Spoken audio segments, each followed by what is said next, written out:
You are listening to the It's Your Time podcast, and I'm your host, Certified Life Coach Michelle Arnold Burke. In today's episode, I'm sharing a multiplier impact conversation with Montie Maners discussing the power of positivity and child enrichment. Welcome to the It's Your Time podcast, the podcast where busy professionals like you get the practical solutions and support you need to gain control of your schedule so you can strive to be the best in your career, but without the stress and overwhelm. If you're looking to increase your energy and decrease your stress, you are in the right place.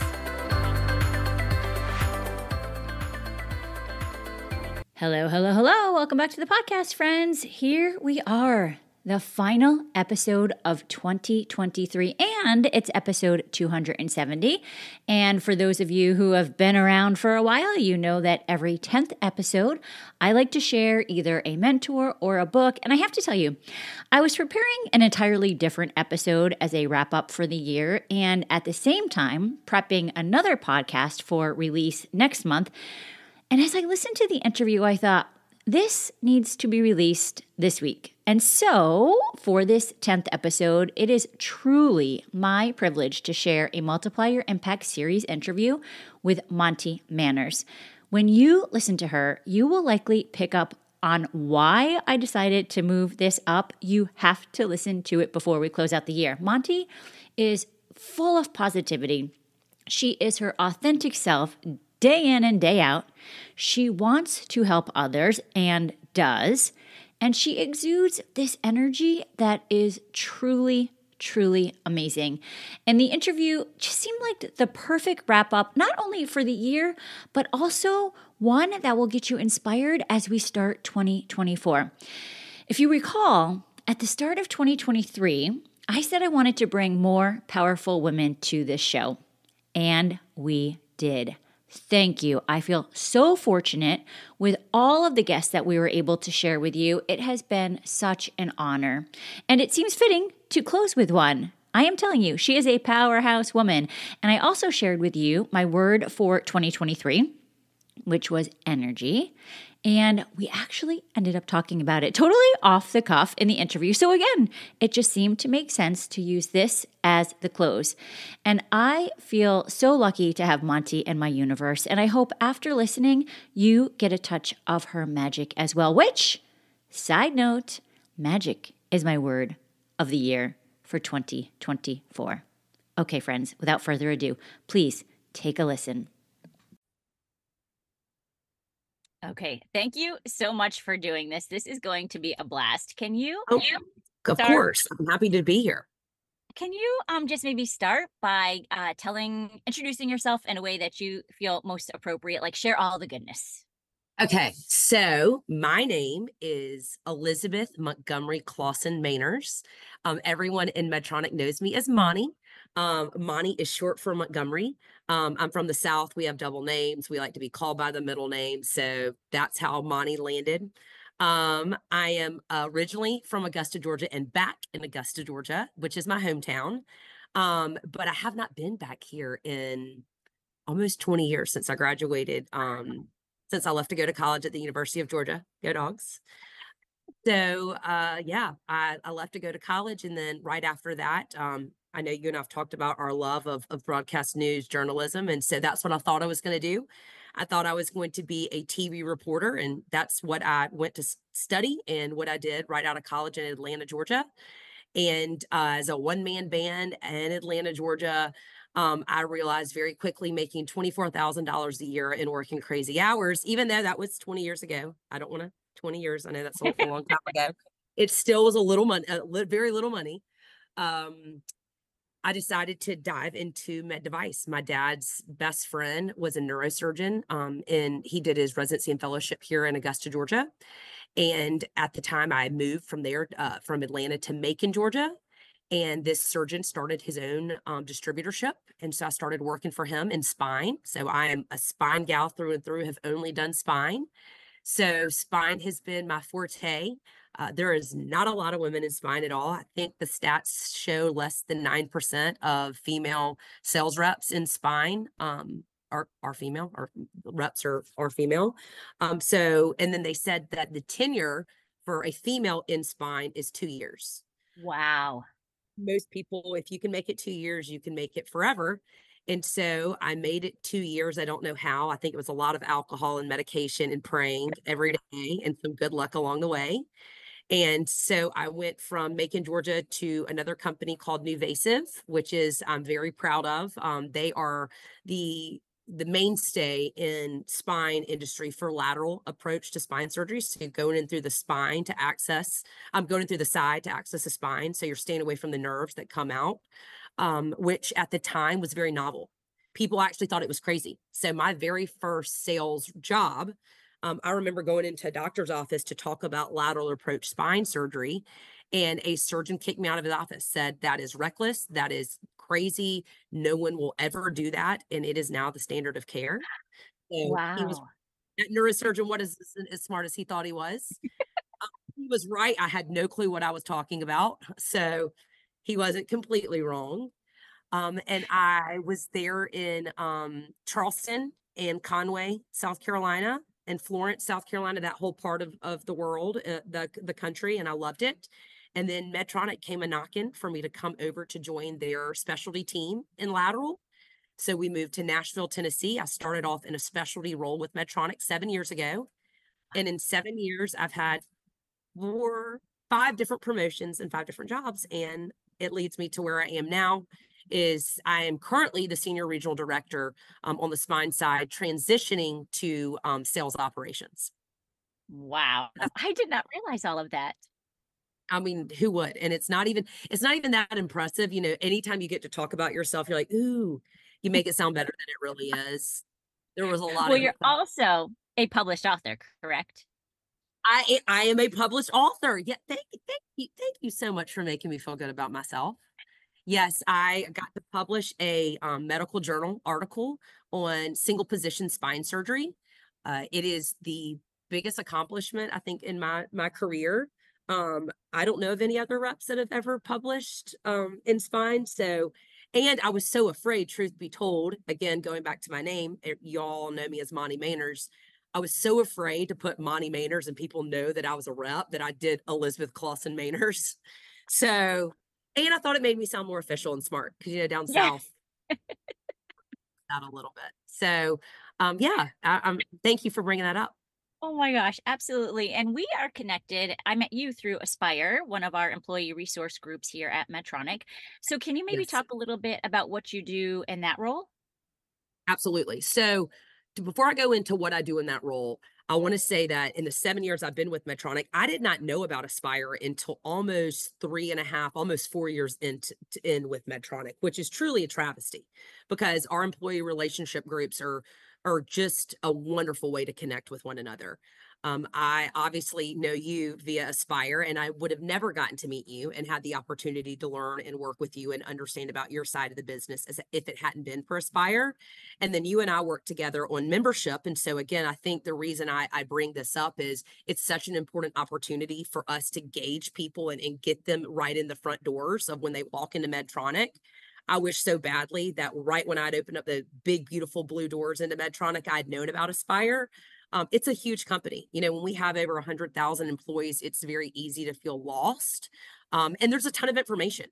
There's a ton of different OUs, different operating units, business units. There's a lot of different structures within those. And so I think that Aspire, originally how it was positioned to me is, hey, these are women coming together to empower women and learn more about our company and more about one another. And what I found out through Aspire is it's not just women, it's men that have elevated women to put us where we are. As you very well know, on the Aspire membership, our group and our steering committee, you know, we have a man that sits on the board with us, which is so awesome. And I think it's so important that we make sure we have that platform for men to join with us because we can't know and get the feedback that we need unless we're getting it from everyone. And so, yeah, Aspire has been a wonderful way to connect. And again, I look at being here with you today. If it hadn't been for Aspire, we wouldn't be here talking. Oh my gosh. And I feel so lucky. I always say I feel so fortunate that you have come into my universe through this. And, this series did come out of a conversation that we've had with the Aspire team, wanting to talk about how people multiply their impact. And I think that you do that in so many ways. But for today, I would love to pick two areas. Number one, Okay. power of positivity, and then number Oh two, yeah. yeah, the work that you do with CASA. And I think for you, I feel like you have been such an example of the importance of being your authentic self in line with positivity. So can you maybe talk a little bit about that and why you think it's so important? First of all, thank you. I will tell you one of the things that Medtronic has afforded me, and for anyone else out there that's listening, we have great programs within Medtronic that allow us to develop ourselves. Not only through Aspire, but other things that Aspire can help us with, and even your manager. One of those things that I did was the Clifton Strengths Finders, which I don't know if have you done that, Michelle? Hmm. Yes. So that was that. I love doing that. It looks at your strengths and areas of opportunity. Don't want to call them weaknesses, even though they're weaknesses. I'll get 34 different attributes and really lines you up with where you are and how you can lean into those and develop those. And for me, my number one attribute or quality was positivity. And I never really thought that. I always knew I was a positive person, but I really didn't realize how strong that positivity was, I think, until I did that strength finders. And now I've taken the opportunity to really lean into that. I think it's also great to know with positivity in particular is that it is wonderful and amazing to be positive. You also have to balance out yourself because sometimes, you're only thinking positive that you may miss some things that your positivity focused mind allows you to kind of turn a blind eye to. So I think it's always good to kind of balance those two things. But I bring that up because number one, if you're not familiar with Clifton Strengths Finders, it's a fantastic opportunity to learn more about yourself. Number two, if you manage a team, I think it's equally important for them to take it for you to understand what their strengths are.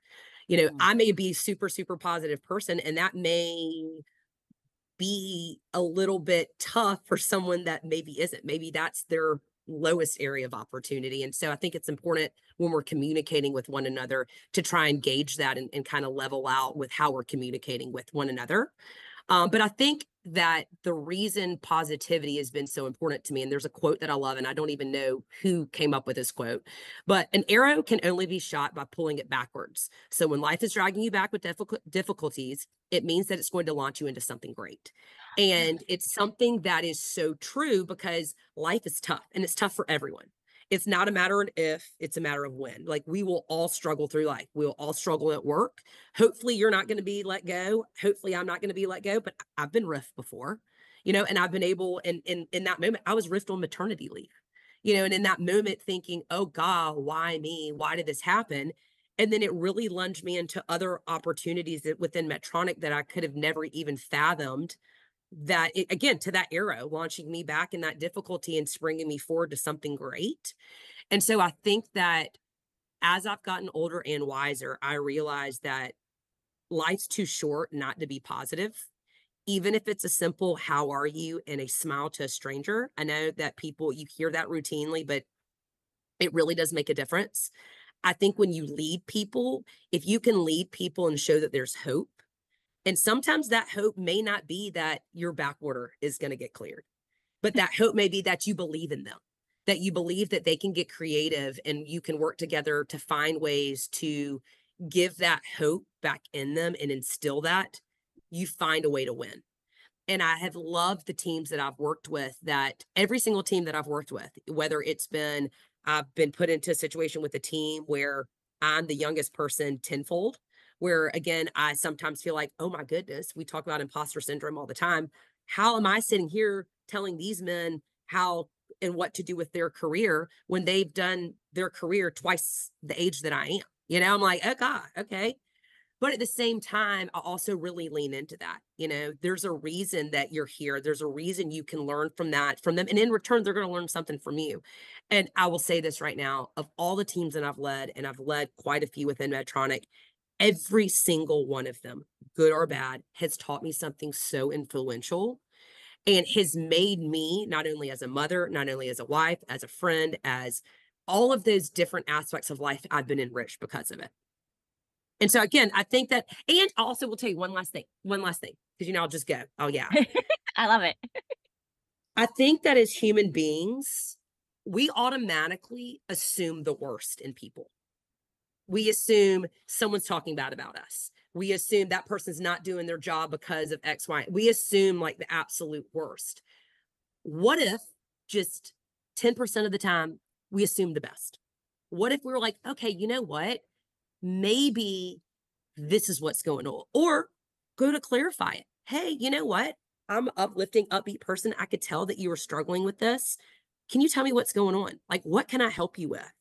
And I think that if we could just go into situations and expecting the best and instead of expecting the worst out of people, humanity as a whole would be much more whole. 100%. And I was going to say, once you were starting there, I think the reason you're able to find the lesson and feel like you have learned and come out of it in a positive way is because you have that mindset. That's what you're looking for, Thank right? you. Like you have that. And I feel like we do find what we believe to be true. And I think our brains as humans are designed to find the negative, right? Like it's meant for survival. It's our prefrontal cortex that we need to bring in and be intentional with it. And that's not always an easy task for people. But I love what you said, like 10%. You don't have to go to like rainbows, daisies, and I'm not saying you can butterflies. do everybody, but just like maybe one time during that day, you assume the best of Yeah. someone. And again, I'm not going to sit here and act like I'm a martyr. I'm just as guilty. You know, misery loves company. I loved a bitch just like the rest of them, Yep. you know? But I also think at the same time, you know, as a leader, I had somebody that I managed that taught me something. And I love this. His name's Matthew Marks, and I'd worked with him at the previous company. He came over to Medtronic, and we would do these weekly calls where we check in, how's everybody doing? And he was like, you know what, Monty, we're going to call these. I was like, what? He was like, you're in Georgia. We're going to call them peach pit calls. I'm like, peach pit? He's like, yeah, like a peach, like a sweet peach, and the pit, the sour pit of a peach. I'm like, okay. He's like, so we're going to start off with the pit. Everyone's going to go around and they're going to pit or bitch about something that's been tough with their day, personal, professional, just something that we as a group can like get it out, say it out loud. And then maybe if it's something work related or even personal related, we can listen to one another and come up with ideas of how to handle it. But then we're going to get through all the bitching. We're going to bitch. We're going to complain. We're going to kick our feet, stomp them. And then after that, we're going to go to the sweet part, the peach. We're going to end on something good because hopefully that good that we end on will catalyze another good. And it's easy. Mm. It's really easy. It's like, you know, people are always like, what books do you read? I'm like, I would love to tell y'all that this book could be bought. It can't. It's called My Mother. My mother is the most positive human being you will ever meet in your whole entire life. I had growing up, it frustrated me. So I can understand like why sometimes people get frustrated with my positivity. Cause my mother, I'm just like, oh dear God, mom. Like, I think it's a different story when it's moms. you know, yes. I'm like, why can't we just be like, no, this is like not good. But then at the same time, it's like, well, why can't it be good? Why can't we just change how we look at it a little bit? And again, it's so cliche, but someone always has it worse. Like, and it's true. Like, you talk to people, you start bitching with other people, they're going to tell you something they're bitching about, which again, I encourage. Listen, dual bitching, let's go. A lot of times their situation is going to be worse than yours. And then you're like, wow. And then you get the opportunity to turn and be that positive person for that person, you know? It's Absolutely. easy. It's a conversation that just kind of starts off pittish and Yeah. then And peachish, it's like a sweet peach. you know, and sweet peaches. So yeah, positivity, I think instilling that, you know, I'm trying to instill that in my children. I know it's something that my mother instilled in me. I've done a number of talks on the power of positivity. Jeff Dortch, again, you know, somebody that's on the membership chair with us, you know, he talks about a growth mindset, why that's so important. And I think a lot of that growth mindset is also rooted in positivity. So I think that there's a lot there that I look forward to in this next role, unpacking more and figuring out ways that I can be more positive and help others to see that in themselves. That is so important. I love that. I also love you talk about the quotes. Sometimes when I'm facing situations, this or something better, so that I know, like to your arrow, right? It's similar type of mindset, like this or something better. And it like I said, it's so easy. Like it's so now again, I will also tell you this, and now this is kind of kooky. So like hear me out here. But I work with a life coach and this woman's named Paige and she is amazing. And she talked about uh positivity. Like, why are you so positive? And she brought up something to me, which is the weirdest thing I've ever heard. I've started to research it a little bit more, and it's kind of cool. You will notice that if you put out positivity, people gravitate towards it. people that aren't as positive want some of your positivity. And it's rooted in this idea of vibrations that, unbeknownst to anyone else, your body, because of this positive nature, is putting off these small vibrations. And in return, others that are struggling want that positivity. And where you think that that's so important in sales, it is. Because again, you're going to be surrounded by people, especially women in sales, that don't want to talk to you. You're going to be surrounded by people that are having a tough day in the OR. And so if you can be positive and give out and find a way to exude those vibrations, people will gravitate towards it. And then you'll start to interact as humans. And so it doesn't become transactional. It becomes human.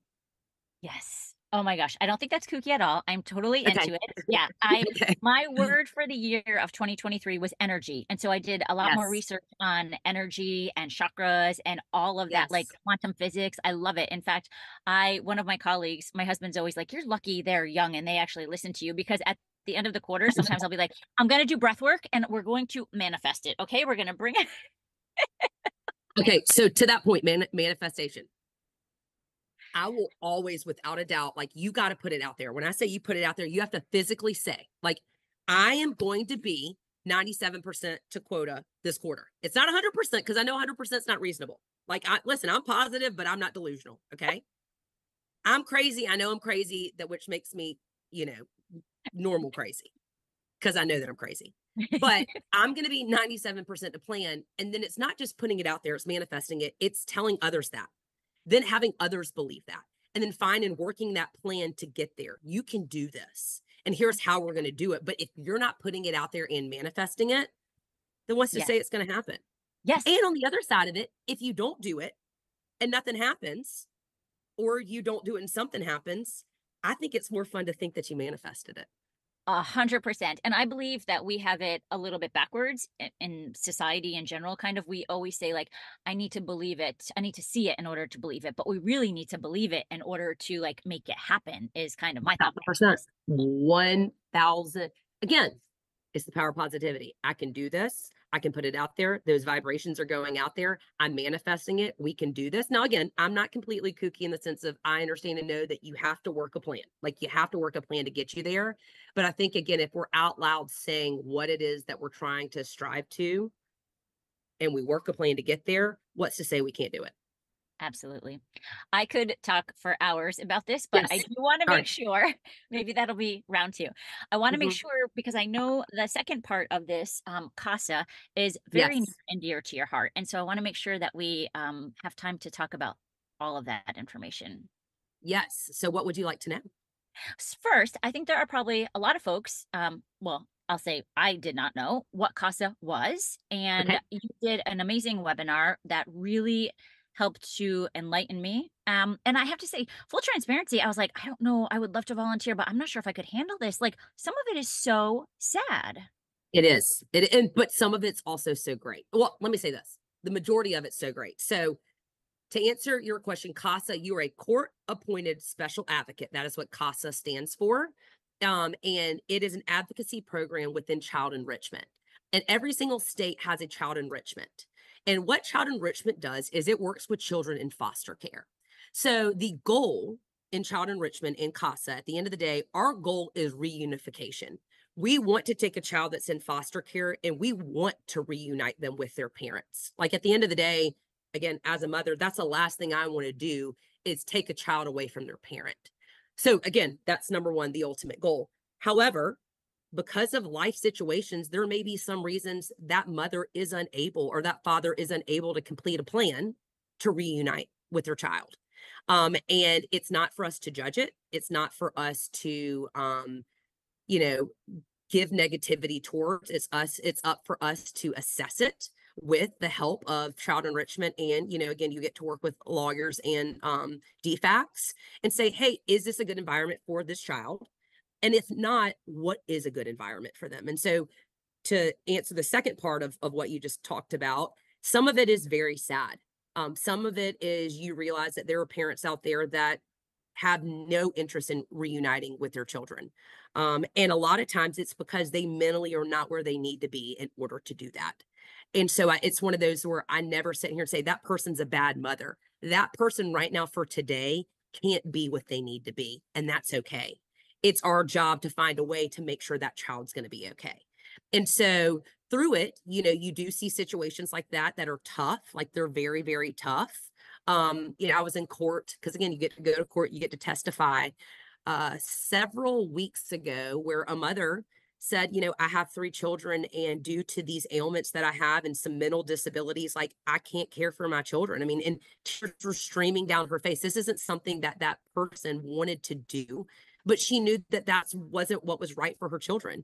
The other thing is, I think also when we think of foster care, now, again, a lot of children do go out into the foster care system, but also a lot of times foster care is family. So you can be in the foster care system and be with the foster family, and that family could be a family member. So it's not like you see in the movies. And again, sometimes it is a group home where, individuals go to that definitely exists. But in my experience in the last almost year and a half, 2 years that I've been doing it, it's been situations where it's been an aunt, a, distant family member, a grandparent that's been able to step in. And the reason CASA and child enrichment is so important, and like I said, every single state has one. CASA originally came about from healthcare providers and the foster care system in the late 70s. And I think since 1978, close to 30,000 children have been serviced by CASA and child enrichment, which is unbelievable. And I know in this past year alone, the CASA program that we have here in Augusta, I want to say I know we just we did presents for Christmas for 350 children. Wow. So it's a great way to get involved. And to your point about it being hard, and this is what I would say to everyone.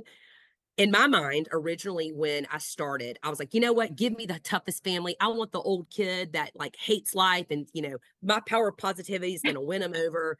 And you go through tons of training. I mean, it's hours upon hours of training. It is definitely they make sure you're prepared for everything. And after going through it, I was like, okay, you know what? I'm gonna need something simple and easy. Could I have like a child that doesn't speak and like it's like not a bad situation? Because at the end of the day, there's babies, there's 1 year olds, 2 year olds. And so that's really what I leaned into for my first year and a half, almost 2 years in the program, was an quote unquote easier situation. I've learned so much in it. And one of my children was just adopted 2 weeks ago. So by a family member, which was a fantastic scenario. And so now this next year, again, with the job change and everything, I'm thinking I may want to take on a case that may be a little bit tougher because I'll have the time to do it. So I say all that to say, again, there's a lot of great, there is bad that you see. It makes you feel very fortunate if you have parents or whoever you would have identify as your parents, that someone's cared and gone that extra mile.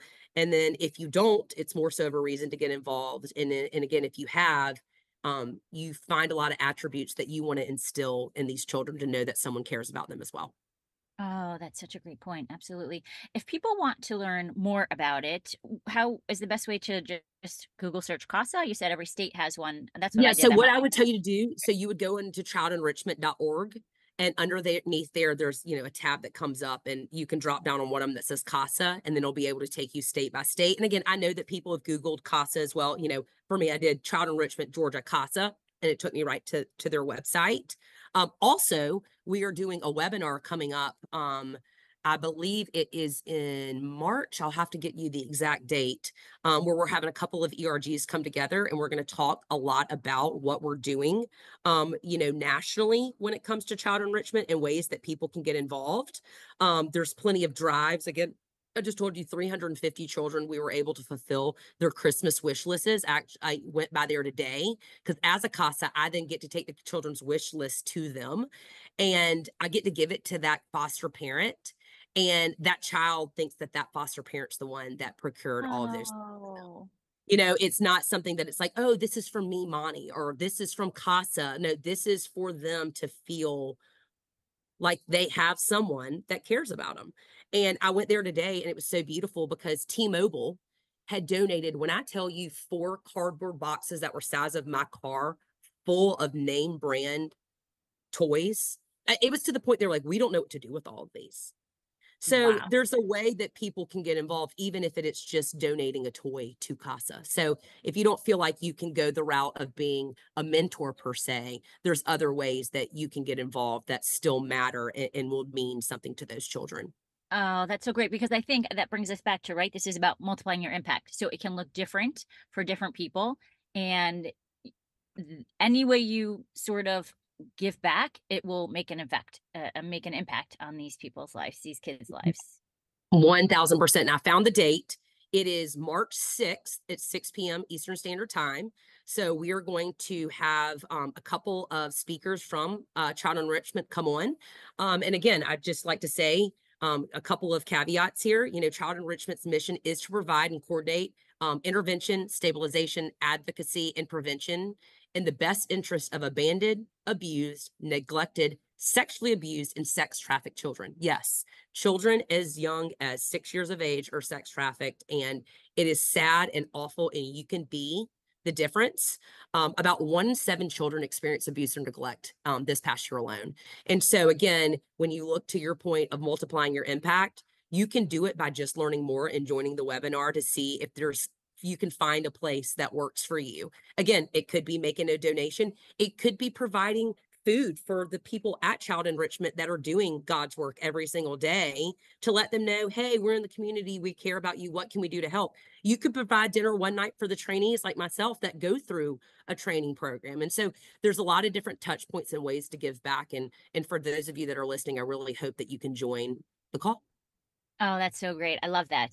And as we're kind of bringing it to a close, since this is about multiplying your impact, you've talked about a number of ways that you've made impacts in people's lives and how others have impacted your life. Do you think there's one person you would say who has really made like the biggest impact in your life, work or personal?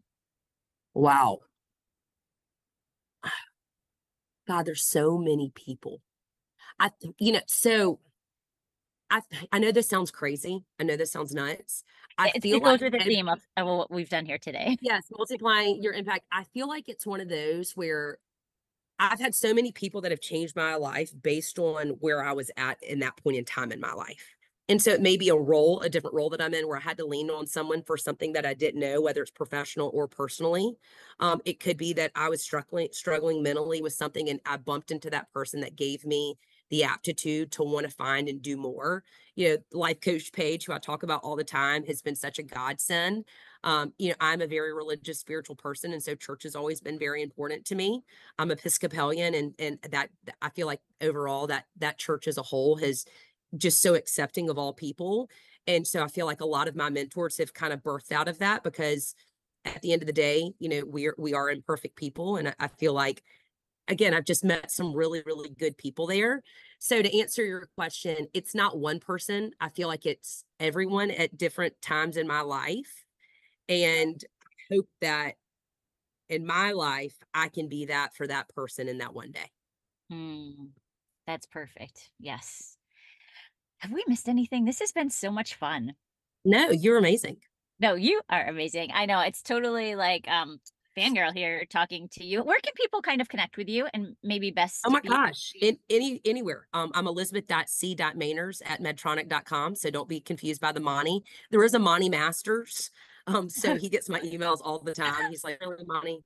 Um, and then also, as I'm not on LinkedIn every day, but I do check it every week and I respond to every single message that comes through there. Even the individuals that come from medical sales college that are finding a way to want to break in, I talk to because again, you never know. You never know. I talk to them Like as well. That and I'm evolve your like, success. You hey, might I know I'm build your like bench.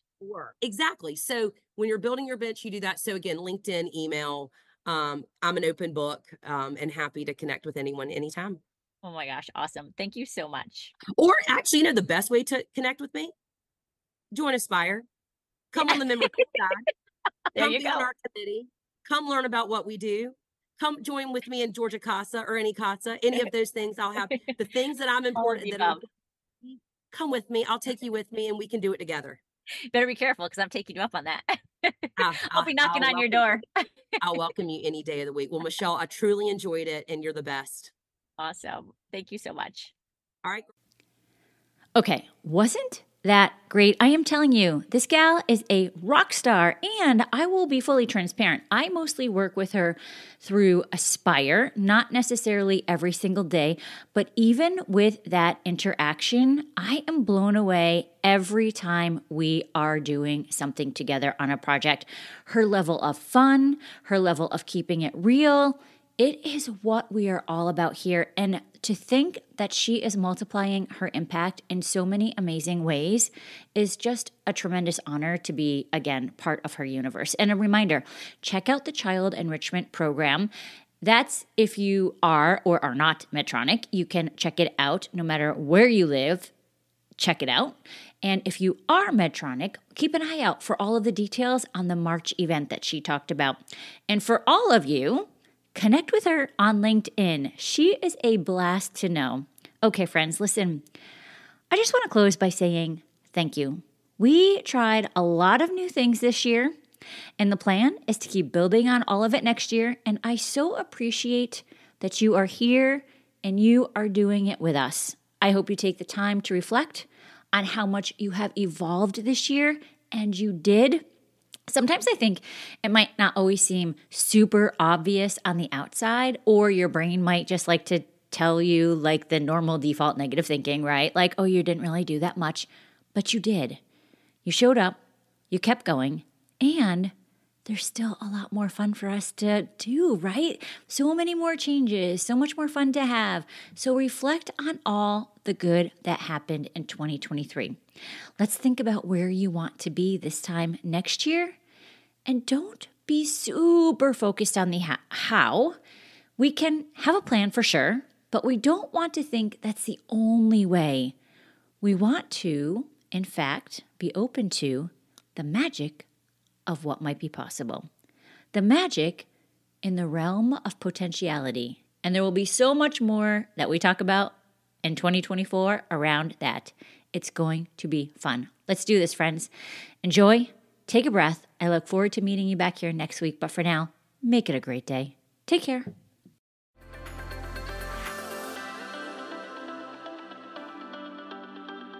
Did you know you can take this work to a deeper level with me one-on-one? Go to michelleburkecoaching.com and click on Get Started to begin.